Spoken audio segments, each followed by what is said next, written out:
السلام علیکم۔ آپ دیکھ رہے ہیں اسلامک ٹی وی۔ ماہ شعبان فضائل و مسائل میں اس کی کل 6 قسطیں ہیں۔ قسط نمبر 1، ماہ شعبان عبادت و اعمال کے اعتبار سے اہم مہینہ ہے۔ اس مہینے میں شب برات بھی ہے، جس کے فضائل بھی بعض روایات میں وارد ہوئے ہیں۔ اس ماہ مبارک میں دینی اعمال میں عوام افراط و تفریط کا شکار ہیں۔ اسی مناسبت سے یہ چند گزارشات پیش خدمت ہیں۔ قرآن کریم میں سورۃ الدخان میں اللہ تعالیٰ کا ارشاد ہے، اعوذ باللہ من الشیطان الرجیم، بسم اللہ الرحمن الرحیم، انا انزلناہ فی لیلۃ مبارکہ انا کنا منذرین فیہا یفرق کل امر حکیم۔ سورۃ الدخان آیت نمبر 3 اور 4۔ ترجمہ: بلا شبہ ہم نے اس قرآن کو مبارک رات میں نازل کیا ہے۔ بلا شبہ ہم ڈرانے والے ہیں۔ اس رات میں ہر امر حکیم کا فیصلہ کیا جاتا ہے۔ نوٹ: ان آیات کریمہ میں چند امور کا ذکر ہے۔ نمبر 1، وہ کون سی مبارک رات ہے جس میں قرآن کا نزول ہوا؟ جمہور مفسرین کا اتفاق ہے کہ اس سے رمضان کے مہینے کی وہ رات مراد ہے جس کو قرآن کریم نے لیلۃ القدر فرمایا ہے۔ اس کا تائید میں قرآن کریم کی آیات موجود ہیں، شہر رمضان الذی انزل فیہ القرآن، اور دوسری آیت میں آیا ہے، انا انزلناہ فی لیلۃ القدر۔ اس سے معلوم ہوا کہ شب قدر رمضان میں ہے۔ نمبر 2، اس رات میں برکت کی وجہ کیا ہے؟ برکت یعنی خیر کثیر۔ اس رات میں ہونے کی وجہ یہ ہے کہ اسی رات میں قرآن نازل ہوا جو تمام دینی اور دنیاوی منافع کا ضامن ہے۔ اسی رات میں ملائکہ رحمت کا نزول ہوتا ہے اور دعائیں قبول ہوتی ہیں، اور اس مبارک رات سے مراد شب قدر ہے۔ حضرت قتادہ اور ابن زید کا یہی قول ہے۔ دونوں بزرگوں کا بیان ہے کہ شب قدر میں قرآن مجید لوح محفوظ سے آسمان دنیا پر نازل ہوا، پھر 20 سال میں حضرت جبرائیل علیہ السلام کی وسادت سے تھوڑا تھوڑا حضور اکرم صلی اللہ علیہ وسلم پر اتارا گیا۔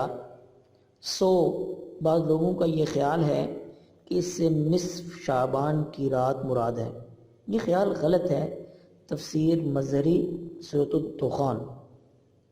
نمبر 3، تقسیم ارزاق کی رات کون سی ہے؟ حضرت اکرمہ سے منقول ہے کہ اس آیت میں لیلۃ المبارکہ سے مراد شب برات یعنی نصف شعبان کی رات ہے، کیونکہ تقسیم ارزاق کی رات کو بعض روایات میں شب برات کے نام سے تعبیر کیا گیا ہے۔ اس رات کا مبارک ہونا اور اس میں اللہ کی رحمت کے نزول کا ذکر ہے۔ اس کے ساتھ بعض روایات میں یہ مضمون بھی آیا ہے جو اس جگہ لیلۃ المبارکہ کی صفت میں بیان فرمایا ہے، یعنی فیہا یفرق کل امر حکیم امرا من عندنا، یعنی اس رات میں ہر برکت والے معاملے کا فیصلہ ہماری طرف سے کیا جاتا ہے۔ مگر یہ بات صحیح نہیں، کیونکہ یہاں اس رات میں نزول قرآن کا ذکر سب سے پہلے ہے، اور اس کا رمضان میں ہونا پرانی آیات سے متعین ہے۔ جب شب برات کے متعلق جو یہ مضمون بعض روایات میں آیا ہے، اس میں ارزاق وغیرہ کے فیصلے ہوتے ہیں، تو امام ابن کثیر اس کے متعلق فرماتے ہیں کہ وہ روایات مرسل ہیں اور ایسی روایات نصوص صریحہ کے مقابلے میں قابل اعتماد نہیں ہو سکتی۔ پھر قاضی ابو بکر بن عربی فرماتے ہیں کہ نصف شعبان کی رات کے بارے میں کوئی قابل اعتماد روایات ایسی نہیں جن سے یہ ثابت ہوتا ہو کہ رزق اور موت و حیات کے فیصلے اس رات میں ہوتے ہیں، بلکہ انہوں نے فرمایا کہ اس رات کی فضیلت بھی کوئی قابل اعتماد حدیث میں نہیں آئی۔ البتہ روح المعانی میں ایک روایت بلا سند حضرت ابن عباس سے منقول ہے کہ رزق اور موت و حیات وغیرہ کے فیصلے نصف شعبان کی رات میں لکھے جاتے ہیں اور شب قدر میں فرشتوں کے حوالے سے کیے جاتے ہیں۔ اگر یہ روایت ثابت ہو تو اس طرح دونوں قولوں میں تطبیق ہو سکتی ہے، یعنی کہ فیصلے شب برات سے لکھے جاتے ہیں اور شب قدر میں حوالے کیے جاتے ہیں، کیونکہ اصل بات جو قرآن و حدیث سے صحیحات کے ظاہر ہو ثابت ہے وہ یہی ہے کہ سورۃ الدخان کی آیت میں لیلۃ المبارکہ اور فیہا یفرق کے وغیرہ سب الفاظ شب قدر ہی کے متعلق ہیں۔ جہاں تک معاملہ شب برات کی فضیلت کا ہے سو ایک مستقل معاملہ ہے جو بعض روایات میں منقول ہے، مگر وہ اکثر ضعیف ہے۔ تاہم وہ روایات اگرچہ سند کے اعتبار سے ضعیف سے خالی نہیں، لیکن تعداد ترک اور تعداد روایت سے ان کو ایک طرح کی فوقیت حاصل ہوتی ہے، اس لیے بہت سے مشائخ نے اس کو قبول کیا ہے، کیونکہ فضائل اعمال میں ضعف روایات پر عمل کر لینے کی بھی گنجائش ہے۔ واللہ اعلم۔ معارف القرآن تفسیر سورۃ الدخان۔ حضرت مفتی محمد عاشق الہی بلند شہری فرماتے ہیں کہ بعض حضرات نے فرمایا کہ چونکہ اس رات یعنی شب قدر میں تمام مخلوقات کا نوشہ آئندہ سال کے اس رات کے آنے تک ان فرشتوں کے حوالے کر دیا جاتا ہے جو کائنات میں تدبیر اور تنقیز امور کے لیے مامور ہیں، اس لیے اس کو لیلۃ القدر کے نام سے موسوم کیا گیا۔ اس میں ہر انسان کی عمر اور مال اور رزق اور بارش وغیرہ کے مقادیر مقررہ فرشتوں کے حوالہ کر دیے جاتے ہیں۔ محققین کے نزدیک چونکہ سورۃ الدخان کی آیت فیہا یفرق کل امر حکیم کا مصداق شب قدر ہی ہے، اس لیے یہ کہنا درست ہے کہ شب قدر میں آئندہ سال پیش ہونے والے امور کا فیصلہ کر دیا جاتا ہے، یعنی لوح محفوظ سے نقل کر کے فرشتوں کے حوالے کر دیا جاتا ہے۔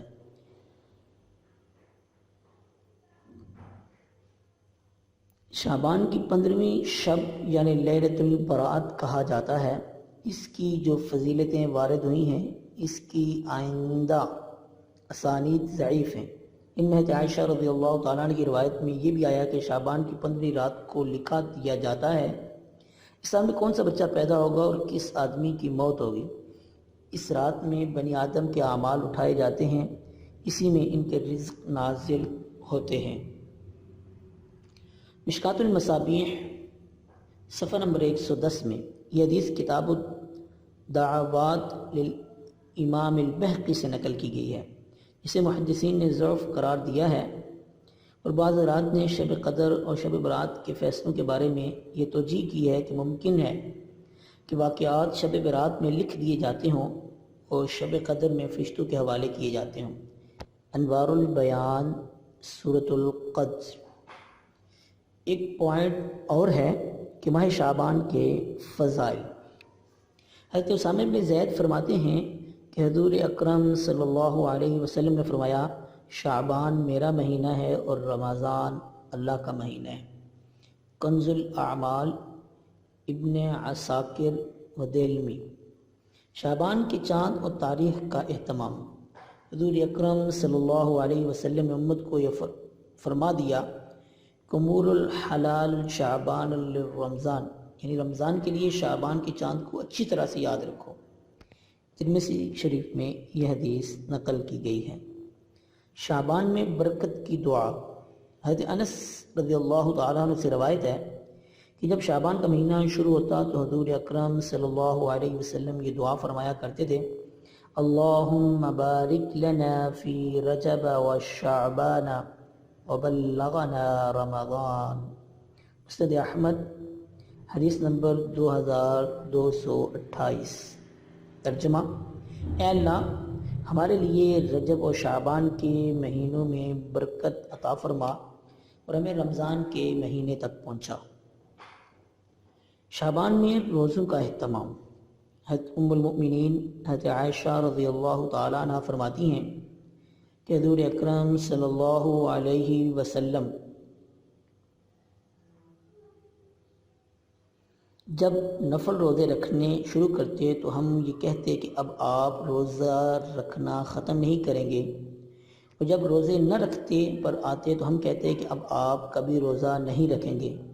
میں نے آپ کو رمضان کے علاوہ کسی مہینہ میں پورے ماہ روزے رکھتے ہوئے نہیں دیکھا، اور میں نے آپ صلی اللہ علیہ وسلم کو شعبان کے علاوہ کسی اور مہینے میں زیادہ روزے رکھتے ہوئے نہیں دیکھا۔ یعنی آپ صلی اللہ علیہ وسلم شعبان کے مہینے میں جتنے زیادہ روزے رکھتے تھے اتنے اور کسی مہینہ میں علاوہ رمضان کے نہیں رکھتے تھے۔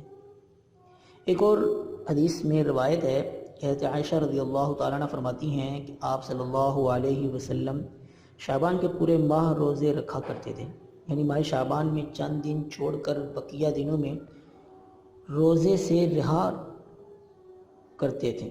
بخاری شریف و مسلم شریف میں یہ حدیث ہے۔ فائدہ: بعض حضرات کے نزدیک مراد یہ ہے کہ آپ صلی اللہ علیہ وسلم ایک سال تو شعبان کے پورے ماہ اور دوسرے سال شعبان کے اکثر دنوں میں روزہ رکھا کرتے تھے۔ مظاہر الحق: حضرت اسامہ بن زید فرماتے ہیں کہ میں نے حضور اکرم صلی اللہ علیہ وسلم سے سوال کیا کہ آپ کو شعبان کے علاوہ کسی اور مہینہ میں نفلی روزہ رکھتے نہیں دیکھا۔ حضور اکرم صلی اللہ علیہ وسلم نے فرمایا کہ جب رجب اور شعبان کے درمیان کا مہینہ ہے جس کی برکت سے لوگ غافل ہیں، اس مہینہ میں اللہ تعالیٰ کے سامنے اعمال پیش کیے جاتے ہیں۔ میری خواہش ہے کہ میرے اعمال اس حال میں پیش ہوں کہ میں روزے میں ہوں۔ نسائی شریف، مسند احمد اور ابو داود میں یہ حدیث 2076 ہے۔ یہ قسط نمبر 1 تھی، اس کا سلسلہ جاری ہے، آئندہ قسط نمبر 2 پیش کی جائے گی۔